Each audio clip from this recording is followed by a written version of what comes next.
गौरी।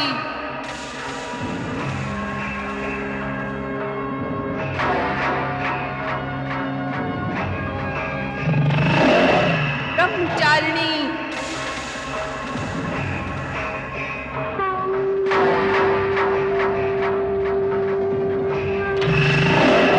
सिद्धिदात्री।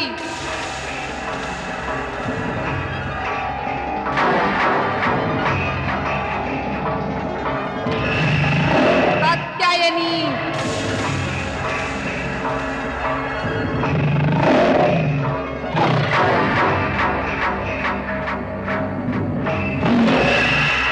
शैलपुत्री।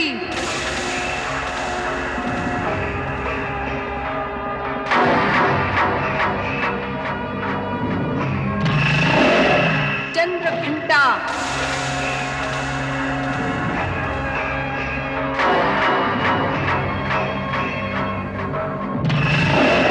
कालरात्रि।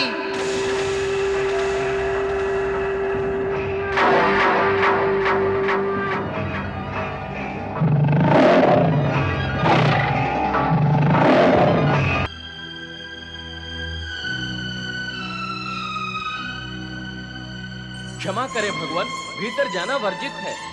क्या कहा? मेरा भीतर जाना वर्जित है? तू अपनी सुध बुध और चेतना में तो है, तुझे ध्यान ही नहीं किससे कह रहा है और क्या कह रहा है। मैं देवाधिदेव शिव शंकर से कह रहा हूँ, महादेवी के आदेश के वश में होके कह रहा हूँ। उनका आदेश है कि किसी को भी भीतर ना आने दिया जाए। निर्बुद्धि, मेरी गणना तू किसी में करता है? मैं महादेवी का पति हूँ। ये सत्य तो संपूर्ण जगत जानता है स्वामी, किंतु मैं तो महादेवी की आज्ञा का पालन कर रहा हूँ। केवल महादेवी की आज्ञा का पालन कर रहा है, महादेव की आज्ञा का नहीं? अवश्य करूंगा। तो मैं तुझे आज्ञा देता हूँ, मेरे मार्ग से हट जा। ऐसी आज्ञा ना दे भगवान, जो महादेवी की आज्ञा का विरोध करे। मेरा सेवक बनता है, मुझे स्वामी कहता है और आज्ञा मानता है महादेवी की। मैं तो आप दोनों का सेवक हूँ, मुझे धर्म संकट में ना डाले भगवान। चल, धर्म संकट में नहीं डालता, एक और डाल देता हूँ। चल हट।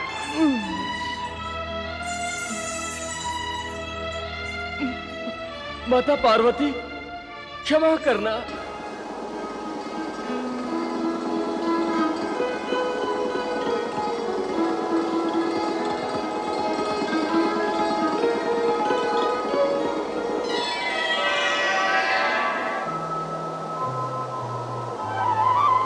क्या सोच रही हो माँ?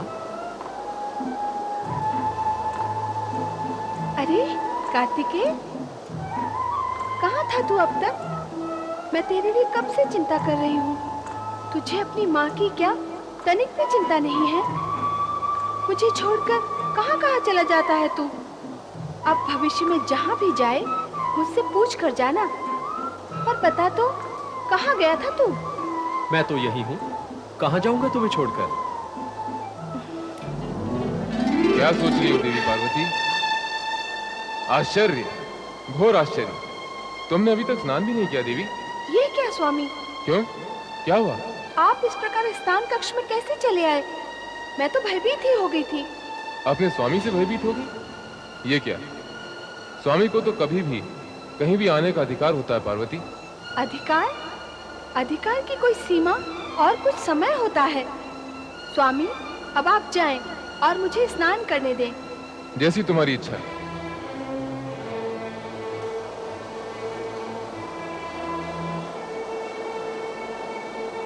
नंदी, नंदी।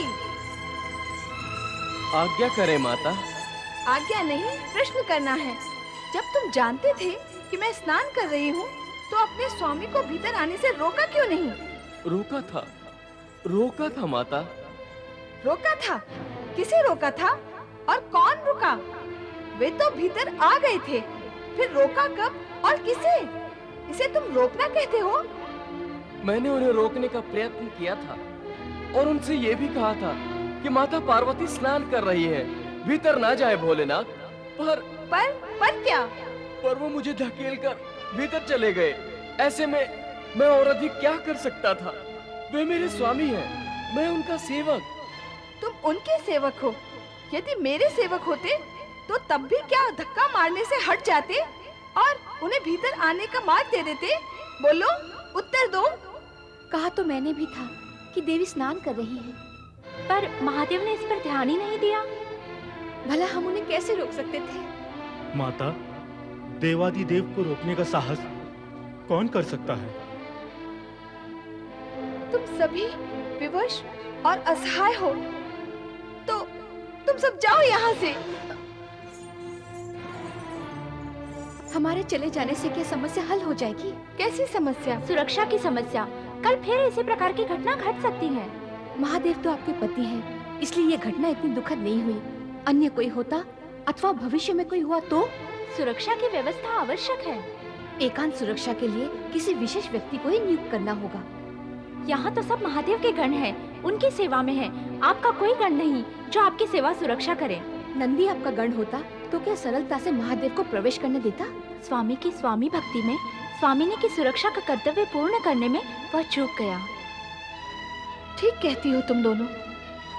मुझे इस विषय में गंभीरता से विचार करना ही होगा। विचार नहीं, कार्य करना चाहिए। आप कुमार कार्तिकेय को अपनी सुरक्षा का कार्य क्यों नहीं सौंप देती? वो आपका प्रिय पुत्र है। कार्तिकेय, वो तो पहले शिव पुत्र है, फिर माता का पुत्र है, फिर वो एक स्थान पर रहता भी तो नहीं, स्थान स्थान पर भ्रमण करता ही रहता है। मुझे इस विषय में कुछ उपाय करना ही होगा।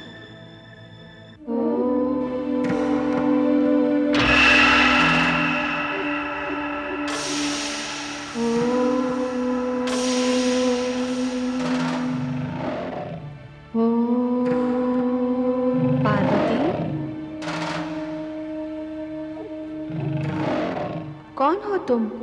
यह कैसा प्रश्न है? स्वयं को नहीं पहचानती? मैं? तुम?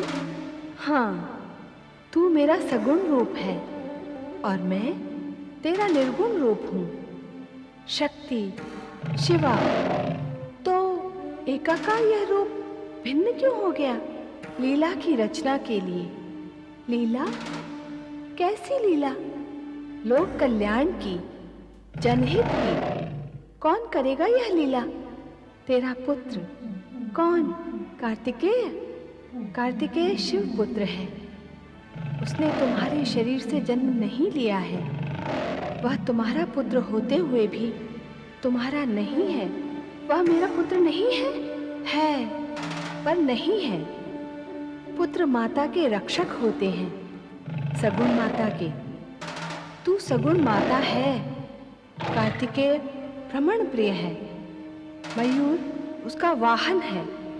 वह एक स्थान पर स्थिर नहीं रह सकता। तो अन्य उपाय क्या है? सूक्ष्म जगत उपायों से पूर्ण है।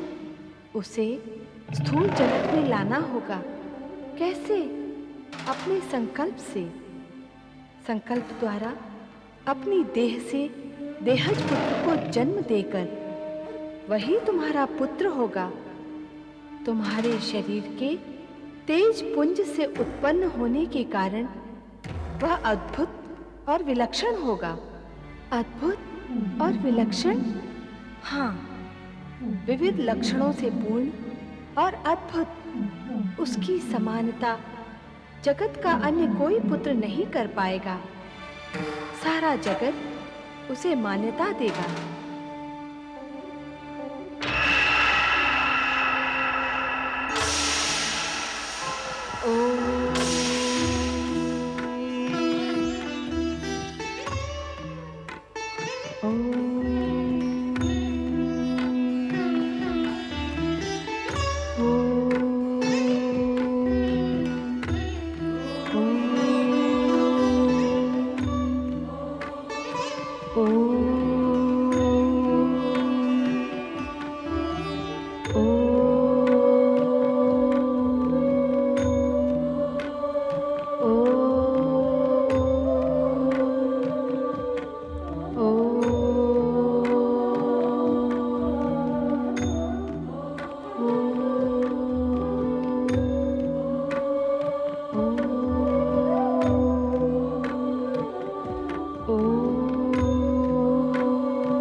प्रणाम माते।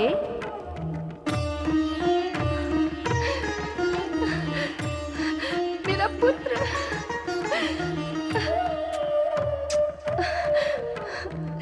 वत्स, तुम मेरे पुत्र हो। यह मुझसे तुम्हारा निकटतम संबंध है जो कि जगत में होता है, माता और पुत्र का। मैं तुम्हारी माता और तुम मेरे पुत्र हो। संबंध और निकटता तो मैं पहले से ही जान चुका था माते, इसीलिए तो मैंने आपको माते कहकर प्रणाम किया। अब आप मुझे ये बताइए कि मेरा नाम क्या है? गणेश। गणेश है तुम्हारा नाम, गणों में श्रेष्ठ, गणों का ईश। फिर तो मैं तन, मन, प्राण, प्रण से सेवा करूंगा माता। तुम मेरी सेवा करोगे? अवश्य करूंगा। माता से अधिक और कौन पुत्र के निकट होता है? इस निकटता की रक्षा के लिए पुत्र का कर्तव्य ही होता है कि वह अपने माता की सेवा करे। मैं भी यही करूंगा। ये लो दंड। इससे क्या होगा माता? इस दंड से तुम्हें दंड देना होगा। किसे? जो भी अनाधिकार रूप से अथवा मेरी आज्ञा के बिना मेरे कक्ष में प्रवेश करने का प्रयत्न करे, उसे। जैसी आपकी आज्ञा माता। तुम्हें सतर्कता पूर्वक यहाँ पहरा देना होगा, कोई भी भीतर प्रवेश न कर पाए। आपकी आज्ञा का पालन करूंगा माता। जय माता की।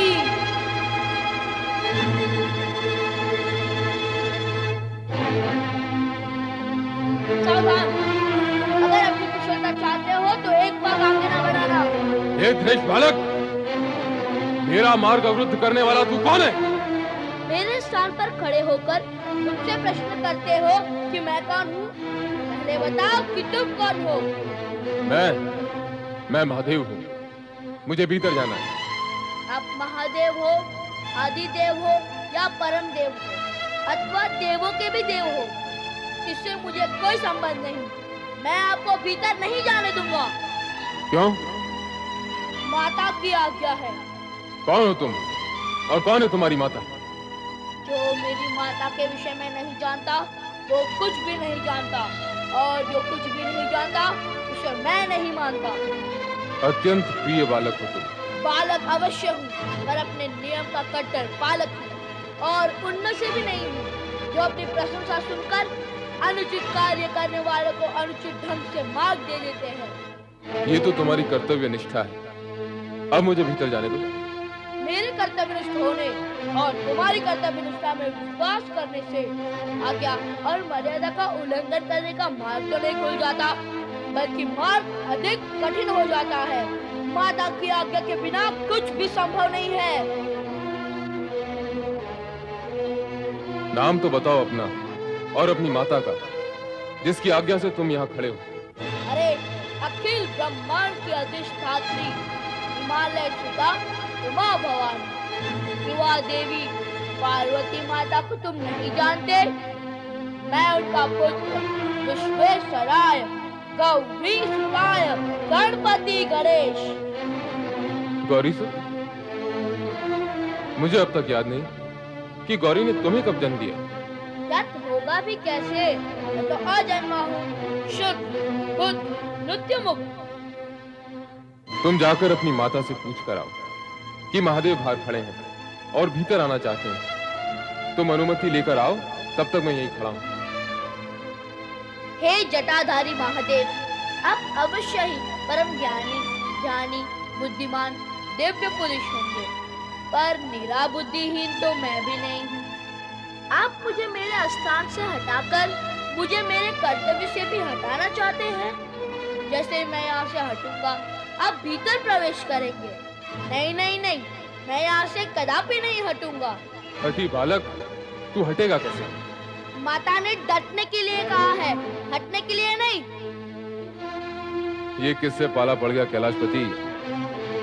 तू जानता है 14 ब्रह्मांडों में मेरे मार्ग को अवरुद्ध करने का दुस्साहस कोई नहीं कर सकता। तू बालक है इसलिए। नहीं तो क्या युद्ध करने का विचार है? आ जाओ। बालक छोटा मुंह और बड़ी बात करता है। बड़ों के मुंह से बड़ी बात निकलेगी नहीं, छोटों के मुंह से आप बड़ी बात निकालने दोगे नहीं तो बड़ी बात जाएगी कहाँ? वैसे युद्ध के विषय में क्या विचार है? राजाल, हट जा नहीं तो।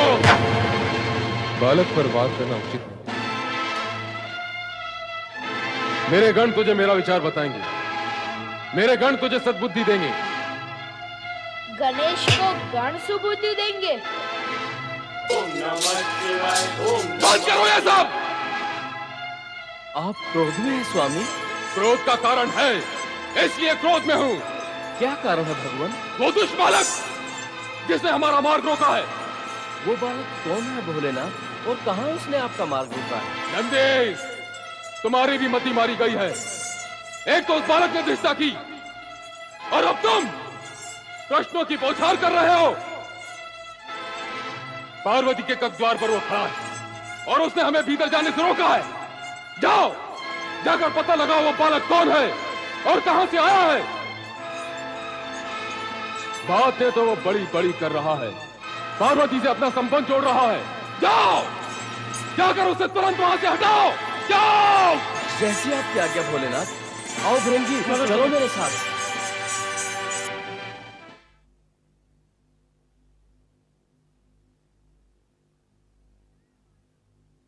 जय माता की।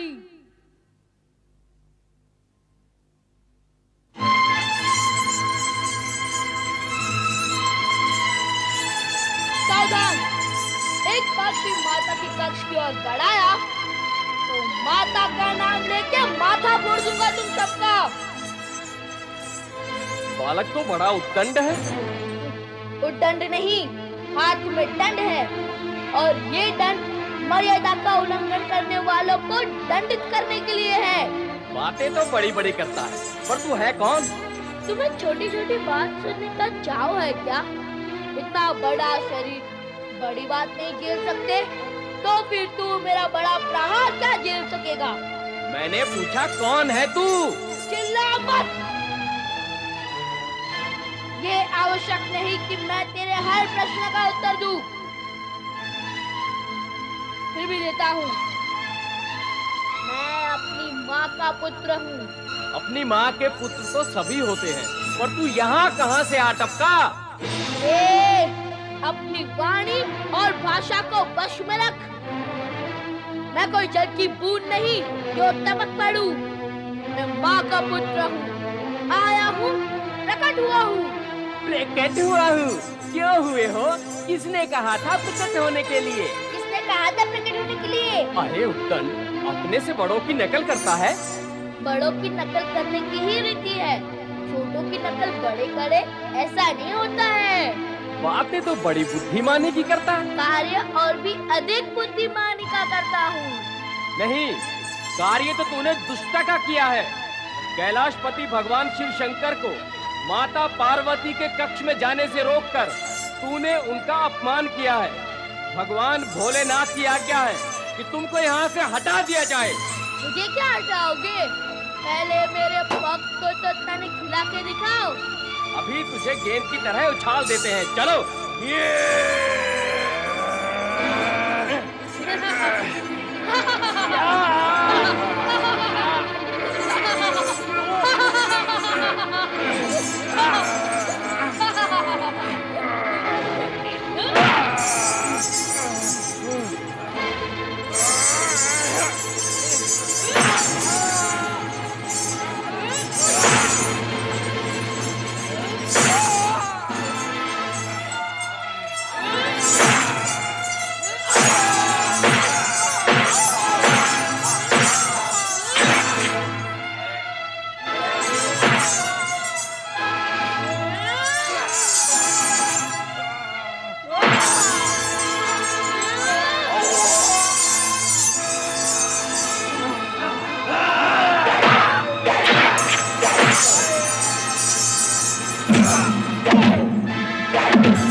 जया, ये चित्कार कैसा है? देखती हूँ कैसी चित्कार है।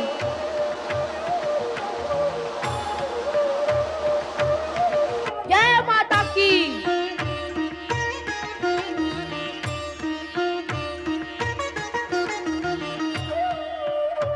कौन हो तुम?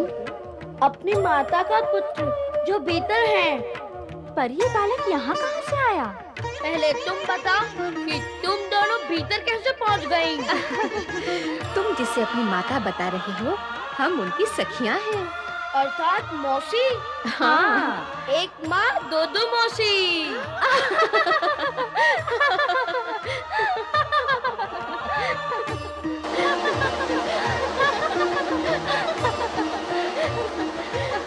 गई थी चित्कार सुनकर और लौटी हो हंसते हुए। क्या हुआ? वहाँ बाहर एक बालक खड़ा है, हाथ में डंडा लिए हुए हैं। वो तुम्हें अपनी माता बता रहा है। वह सत्य ही कह रहा है। क्या? हाँ, मैंने ही उसे जन्म दिया है।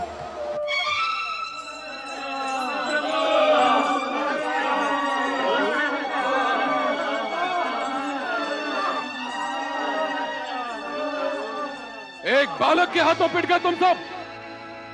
ना जानी चाहिए तुम्हें। स्वामी, वो कोई साधारण बालक नहीं है। तो तुम क्या साधारण गण हो? उसके पास अद्भुत और अलौकिक शक्ति है। तुम्हारी शक्ति कहाँ गई? जाओ, जाकर तुरंत उसे पार्वती के द्वार से हटाओ। जाओ। भगवान, वो फिर भी ना माना तो देवी पार्वती से कहो उसे वहां से हटाए। जाओ। इस बार तुम निकट आए या कक्ष की ओर बढ़ने का दुस्साहस किया तो मैं तुम सबको उठाकर फेंक दूंगा। देखते हैं कौन किसको फेंकता है। इस बार यदि माता पार्वती की तरफ जाने से तुमने हमें रोका तो हम तुम्हें जीवित नहीं छोड़ेंगे।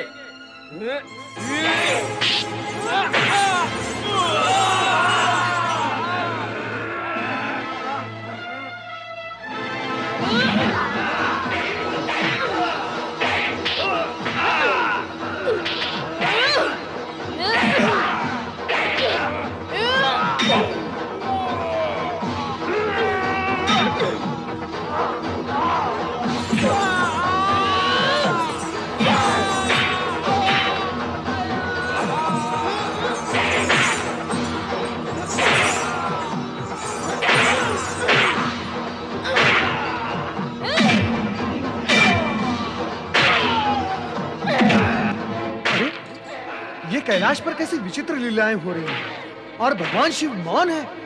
देवर्षि, मेरा विचार है कि हमें तुरंत कैलाश पर चलकर स्थिति का ज्ञान करना चाहिए। उचित है देवराज।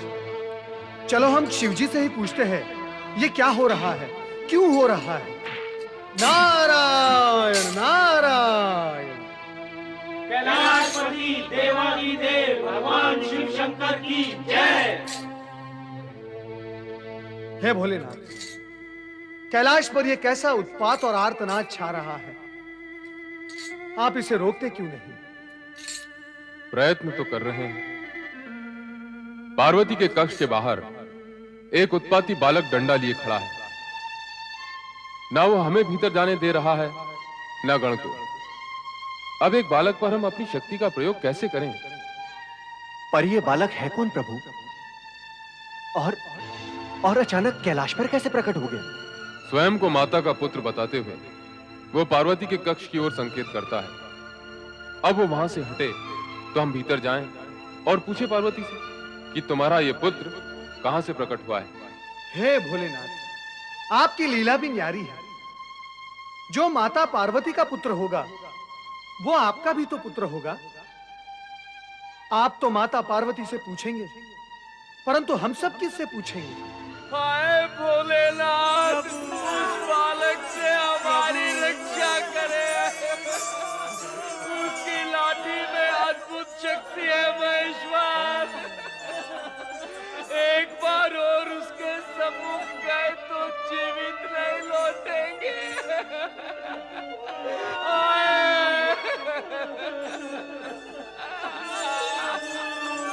शांत हो जाओ नंदी महाराज, शांत हो जाओ। भगवान भोलेनाथ अवश्य कोई उपाय करेंगे। मैं क्या उपाय करूंगा? उस बालक की दुष्टता और धृष्टता पर यदि मेरा क्रोध जाग उठा तो अनर्थ हो जाएगा। आप उपयुक्त समय पर आए हैं, इसलिए उस बालक और गण की रक्षा के लिए श्री हरि विष्णु और ब्रह्मा जी के पास जाएं और उनसे निवेदन करें कि वे कैलाश पर आकर उस बालक को प्रेम से वश में करें। हाँ, यही उचित होगा। हम इसी समय वहां जाते हैं देवेश्वर।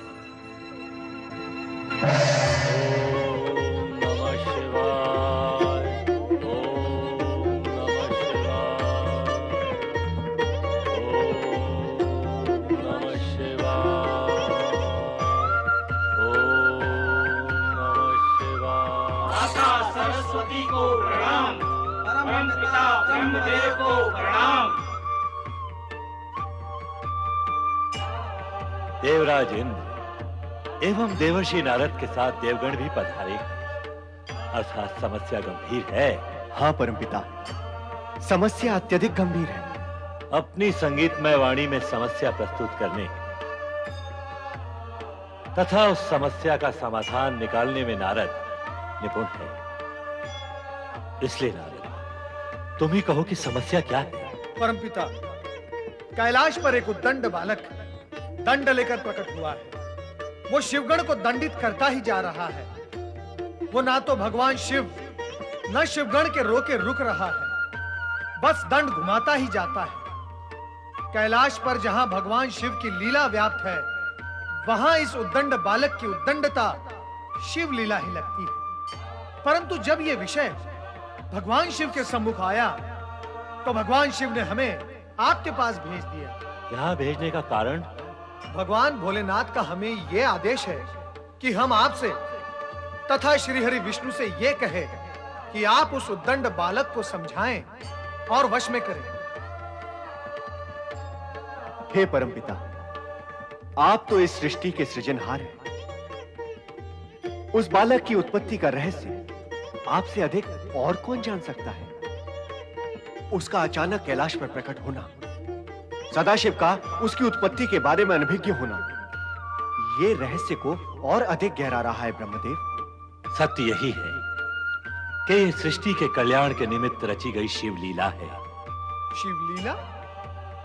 नारायण नारायण, अर्थात हमारा अनुमान सत्य निकला। यह ऐसी लीला सिद्ध होगी जो समस्त जगत को चकित कर देगी।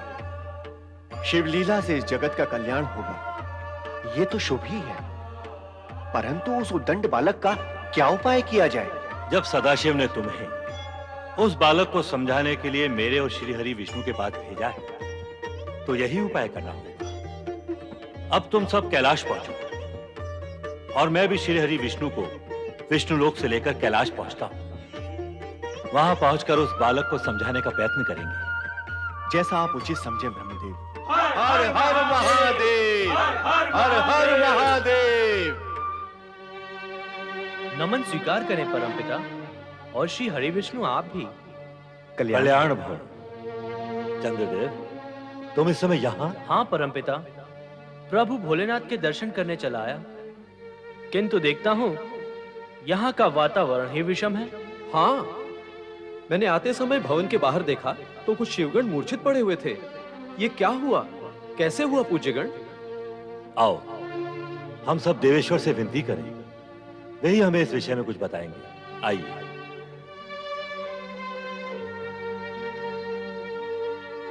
ओम नमो भगवते रुद्राय। महेश्वर, कहाँ है वो उदंड बालक?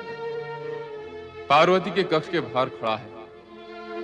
आप सभी देवगण उस उद्दंड बालक को बस में करके कैलाश पर शांति स्थापित करें। आश्चर्य का विषय है, कैलाश में अशांति हो गई। कुमार, घोर आश्चर्य का विषय तो यह है कि भगवान भोलेनाथ की उपस्थिति में यह अशांति हो रही है। श्री हरि विष्णु जी, हमें वहां चलकर देखना चाहिए। हाँ, देखें तो ऐसा कौन सा बालक है जिसने इतना उत्पात मचा रखा है? आइए।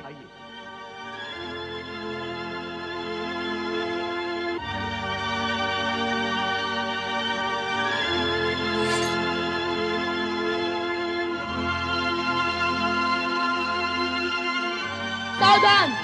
मेरी माता के कक्ष की ओर बढ़ने का प्रयत्न कोई ना करे, इसी में सबका हित है। हम कक्ष में प्रवेश नहीं करना चाहते। तो फिर यहाँ क्यों आए हो?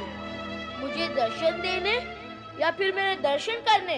दर्शन तो तुम्हारे कर ही लिए हैं, अब तो तुम्हें समझाने का कार्य शेष है। मुझे समझाने आए हो? अर्थात मुझे ना समझ लिया है? नहीं, ऐसा समझते तो तुम्हारे पास क्यों आते? हम तो तुम्हें यह समझाना चाहते हैं कि क्षमा करें पूज्यगण, समझने की आवश्यकता मुझे नहीं, आपको है। उचित यही होगा कि आप यहाँ से लौट जाएं। क्यों लौट जाएं? हम कार्य पूर्ण किए बिना यहाँ से नहीं लौटेंगे। तुम्हें द्वार से हटा कर जाएंगे। देवगण, हटाओ इस बालक को।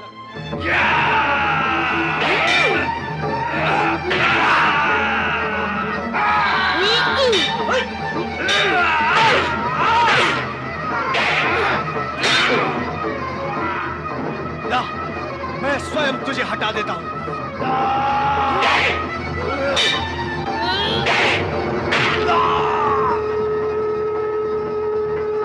मैं सृष्टि का रचनाकार ब्रह्मा हूं। मेरी बात मानकर ये द्वार छोड़ दो, नहीं तो क्या?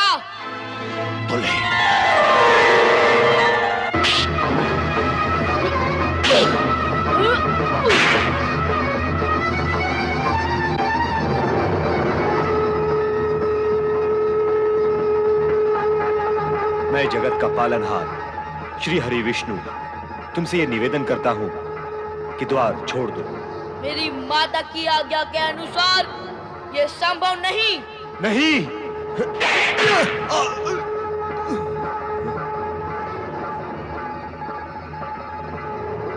धन्य है वीर बालक, तेरा ये साहस, तेरा ये बल धन्य है। इस विनाश लीला का अंत करे महादेव।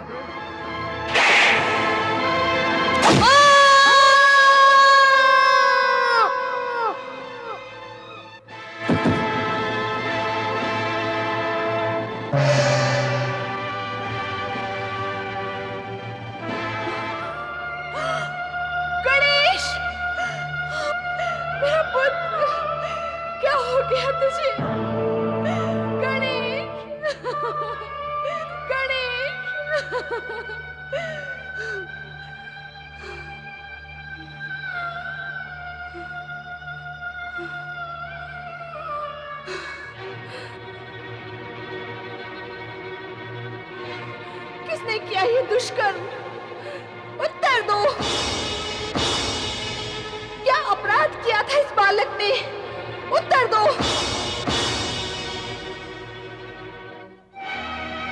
माता की आज्ञा का पालन करना क्या पुत्र धर्म नहीं? उत्तर दो।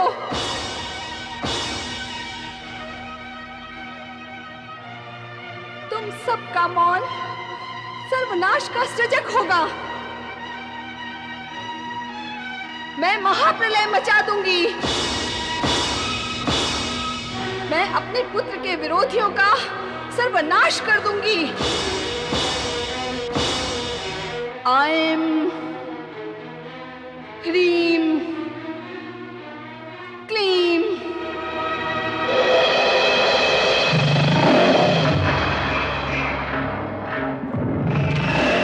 कुष्मांडा देवी प्रकट हो।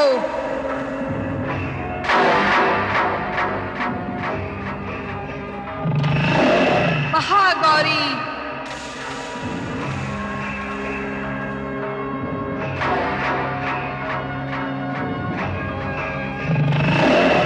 ब्रह्मचारिणी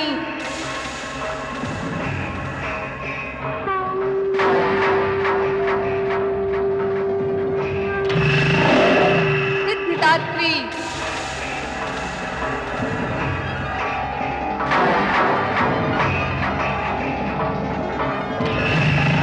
कात्यायनी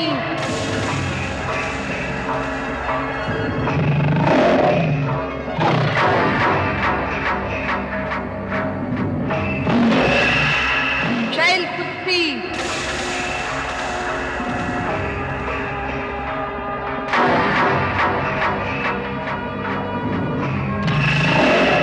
चंद्रघंटा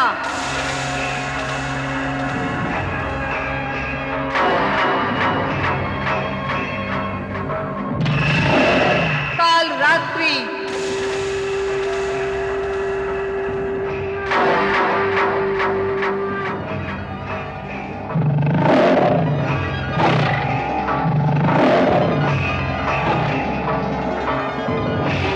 हे शक्ति स्वामिनी आज्ञा दे। हे प्रबल शक्तियों महाप्रलय मचा दो। देव दानव शिवगण उन सभी का सर्वनाश कर दो। हे महाशक्ति, हे महामाया, हमें क्षमा कर दो, क्षमा कर दो। हे नौ दुर्गे, इस हाहाकार को समाप्त करो देवी, समाप्त करो। अन्यथा सृष्टि समाप्त हो जाएगी। क्षमा करो महामाया, हमें क्षमा करो। हे महाशक्ति, हे मातेश्वरी, जगत को सर्वनाश से उबारिए। हमारे अपराध क्षमा करो महामाया, हमारे अपराध क्षमा करो। हम आपके अपराधी हैं, हमें क्षमा करो महामाया, हमें क्षमा करो। क्षमा करें महाशक्ति, क्षमा करें। हम सब आपसे हाथ जोड़कर प्रार्थना करते हैं, क्षमा करें।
अष्टभुजी हो काल रात्रि, तुम ही दुर्गा मात भवानी।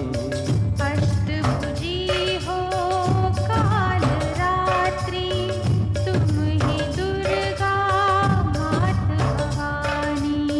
चामुंडा माँ ब्रह्मचारिणी,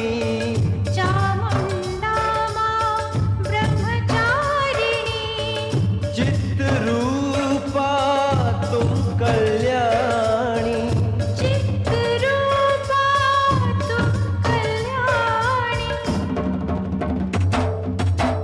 चिंता हर के संतुष्टि का, चिंता हर के संतुष्टि का। वर दे देती हो कात्यायनी,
काल भी जीवन मांगे माँ। मेघ भी जल की भिक्षा चाहे, मेघ भी जल की भिक्षा चाहे। बिजुली गर्जन मांगे माँ, बिजुली गर्जन मांगे माँ। कुबेर भी आके द्वारे,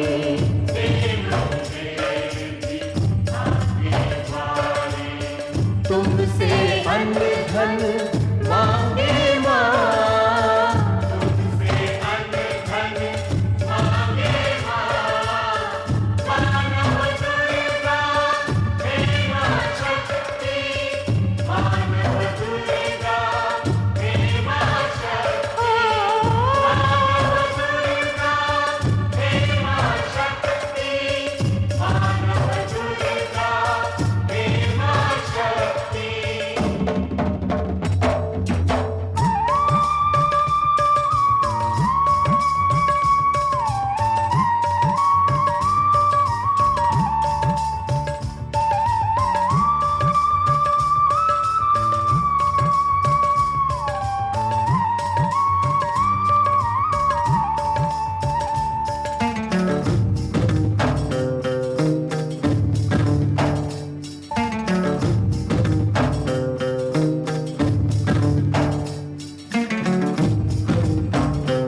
शांत हो जाए महाशक्ति।